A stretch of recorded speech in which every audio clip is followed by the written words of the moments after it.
Sahabat Hikmah, fenomena pengemis kaya raya bukan barang baru di Indonesia.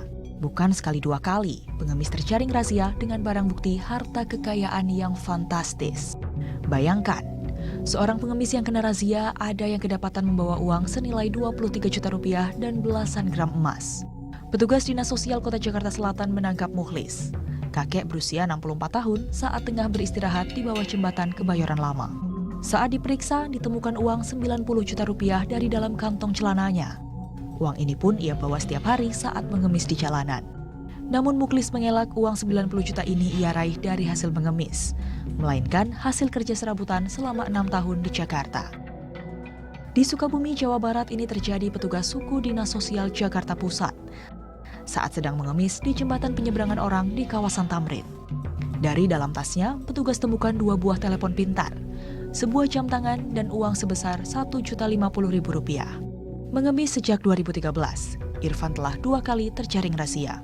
Berbagai upaya telah dilakukan untuk menekan penyakit sosial dan masyarakat ini, termasuk sanksi pidana. Bagi mereka yang kedapatan mengemis atau menggelandang diancam hukuman penjara hingga 3 bulan. Sanksi ini tidak hanya berlaku bagi pengemis perseorangan, tapi juga bagi mereka yang terindikasi sindikat pengemis.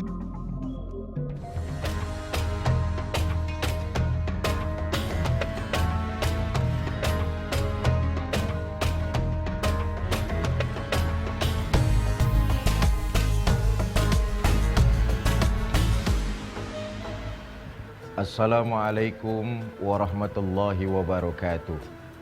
Alhamdulillahi rabbil alamin.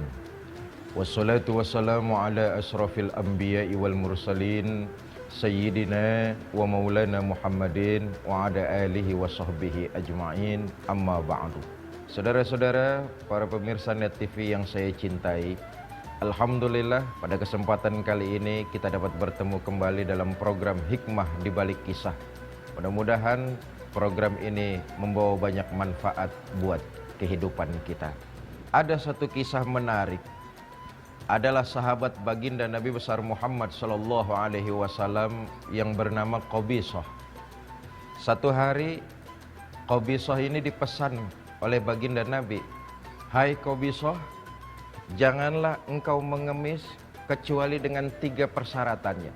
Pertama, seseorang yang beban hidupnya melebihi batas kemampuannya, maka dia boleh meminta-minta hanya sekedar secukupnya saja. Beban hidupnya di luar batas kemampuannya, dia boleh meminta, tapi hanya sekedarnya saja, secukupnya saja. Yang kedua, kata baginda Nabi, seseorang yang apabila ditimpa musibah, maka ia boleh meminta, tapi itu seperlunya saja, sekedarnya saja, secukupnya saja. Dan yang ketiga, kata baginda Nabi, seseorang boleh meminta kalau dia sudah jatuh menjadi orang yang sangat miskin, dan kemiskinannya dibenarkan oleh 3 orang yang berakal sehat. Saudara-saudara, para pemirsa Net TV yang saya cintai, 3 persyaratan ini yang oleh baginda kita Nabi besar Muhammad sallallahu alaihi wasallam dijadikan acuan bahwa orang boleh meminta seperlunya saja. Perlu diingat, seperlunya saja, secukupnya saja.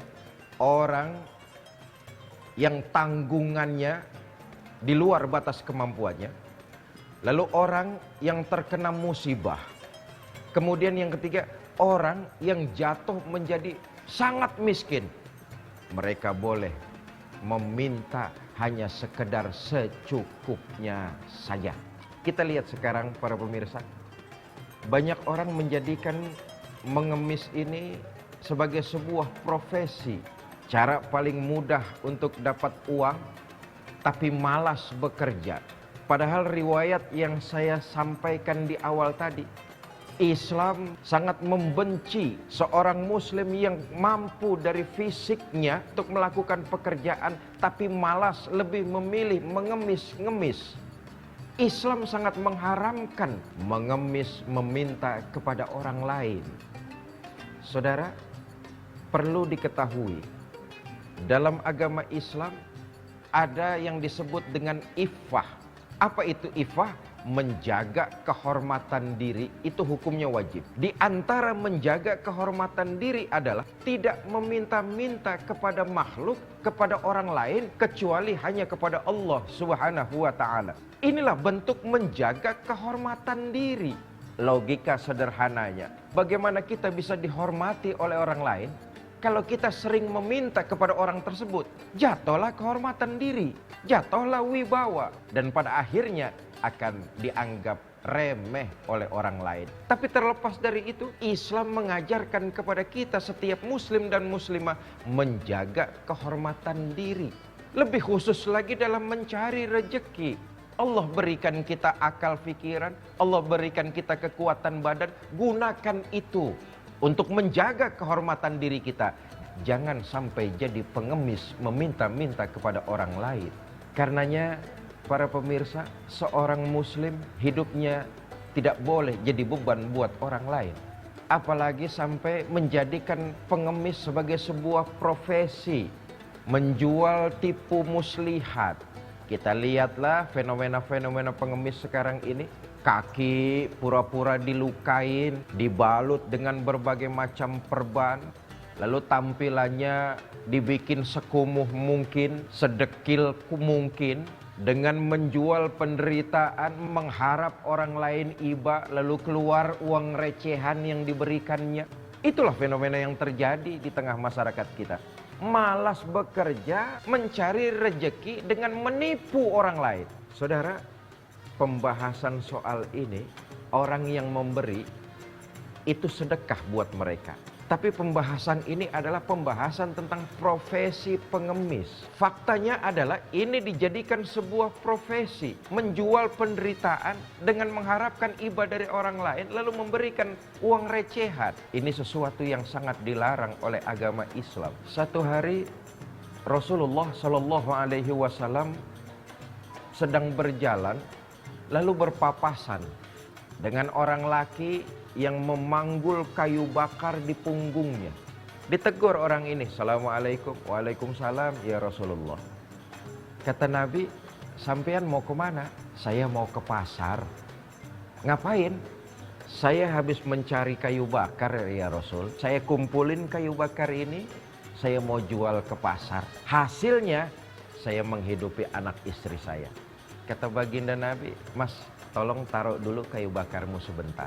Ditaruh kayu bakar tersebut. Lalu Nabi deketin orang ini. Diambilnya tangan orang tersebut oleh baginda Nabi. Lalu dilihat. Tangan itu nyaris melepuh. Kulitnya kasar. Bahasa kita kapalan lah. Penuh dengan kapalan. Oleh baginda Nabi diambil tangan itu. Lalu dicium oleh beliau. Allahumma sholli wa sallim wa barik alaih. Nabi seraya berkata, "Saudara-saudara, tangan inilah kelak di akhirat nanti yang menghindarkan orang ini dari siksa dan pedihnya api neraka. Tangan inilah yang menghindari orang tersebut dari jilatan api neraka. Karena dia mau bersusah payah, dia mau bekerja, dia mau mencari rezeki yang halal untuk menafkahi anak dan istrinya." Para pemirsa, dalam Islam tidak ada pekerjaan halal yang hina. Semua pekerjaan yang halal pasti mulia.